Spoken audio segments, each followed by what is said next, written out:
بسم اللہ الرحمن الرحیم۔ السلام علیکم۔ اور سکون پتہ ہے کیا ہے؟ اکیلے بیٹھ کر رب سے گفتگو کرنا۔ یہ دنیا بھی کتنی عجیب ہے، ایماندار کو بیوقوف، بے ایمان کو عقل مند اور بے حیا کو خوبصورت کہتی ہے۔ اگر قسمت کا لکھا ہی سب کچھ ہوتا تو اللہ کبھی ہمیں دعا کا حق نہیں دیتا۔ جو لوگ کہتے ہیں سچا انسان زبان کا کڑوا ہوتا ہے، ان کو بتایا کریں حضرت محمد صلی اللہ علیہ وآلہ وسلم سے زیادہ سچا اور میٹھے اخلاق والا کوئی نہ تھا۔ حضرت علی نے فرمایا، آپ کسی کو بھی دو چیزوں کے لیے زبردستی مجبور نہیں کر سکتے، ایک محبت اور دوسرا عبادت۔ دونوں ہی دل سے ہوتی ہیں اور دونوں کا رشتہ روح سے جڑا ہوتا ہے۔ رسول اللہ صلی اللہ علیہ وآلہ وسلم نے فرمایا، پردہ کرنا شہید کے خون سے زیادہ افضل ہوتا ہے۔ کسی نے پوچھا، انسان برا کب بنتا ہے؟ فرمایا، جب وہ اپنے آپ کو دوسروں سے بہتر سمجھنے لگے۔ عزت اللہ کی رضا میں ہے، لوگوں کی فرما برداری میں نہیں۔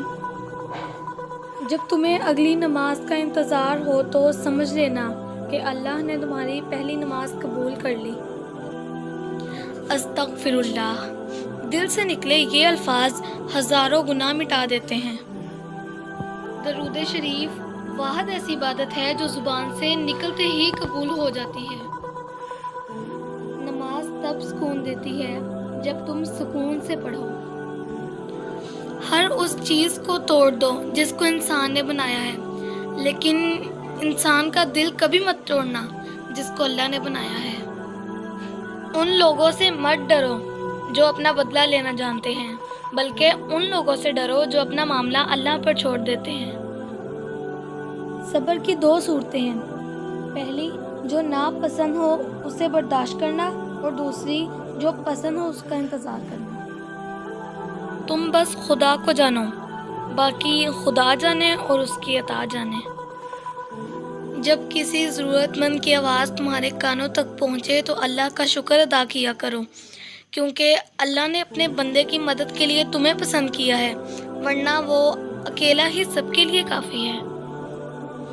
کسی کو چاہو تو دل سے چاہو، زبان سے نہیں، اور کسی پر غصہ کرو تو صرف زبان سے کرو، دل سے نہیں۔